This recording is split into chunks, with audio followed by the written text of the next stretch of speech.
မင်္ဂလာပါကျွန်တော်ဒီနေ့အောင်ချပေးမယ့်နိုင်လေးက G-Shock GT 110 Watch Only ကို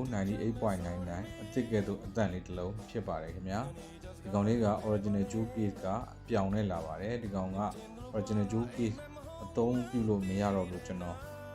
Jewel Case အသစ်လဲထားပါတယ်အသစ်ကဲ့သို့ရမှာဖြစ်ပါတယ်ခင်ဗျာဒီနိုင်လေးကိုကျွန်တော်ရောင်းချပေးမယ့်ဈေးနှုန်းလေးကပို့ကပါပြီး 398,000 ကျပ်ဖြစ်ပါတယ်ခင်ဗျာကျွန်တော်စီမှာ COD နေရာသေးပါဘူးခင်ဗျာငွေကြိုလွှဲဝယ်ယူနိုင်ပါတယ်ခင်ဗျာငွေလွှဲရောက်ရှိပါက Ryan Express Delivery ကားဂိတ်ရောက်သည့်မြည်သည့်မြို့နယ်ကိုမစိုးကျွန်တော်ပို့ဆောင်ပေးပါတယ်ခင်ဗျာနိုင်လေးရဲ့ပတ်လည် connection လေးဖြစ်ပါတယ်အသစ်ကဲ့သို့အတန့်လေးရမှာဖြစ်ပါတယ်ခင်ဗျာ Digital only ကြိုက်တဲ့ G-Shock ချစ်သူများအတွက်ဒီကောင်လေးက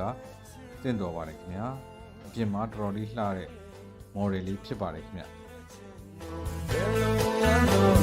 နိုင်လေးကိုစိတ်ဝင်စားလို့ကြိုက်နေတဲ့ဆိုရင်ကျွန်တော်ရဲ့ TikTok Messenger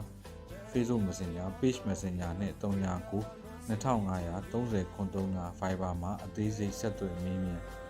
စုံစမ်းဝယ်ယူနိုင်ပါတယ်ခင်ဗျာဒီနိုင်လေးတွေ showroom အသစ်ဈေးကတော့4သိန်းခွဲအထက်မှာရှိမှာဖြစ်ပါတယ်ကျွန်တော်ရှိမှာ 98.99 အသစ်လိုအတန်လေးကို2သိန်းအောက်နဲ့ကျွန်တော်တန်တန်လေးရောင်းပေးထားပါတယ်ခင်ဗျာ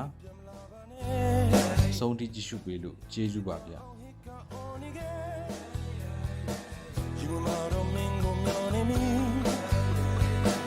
Where am I, me, I'm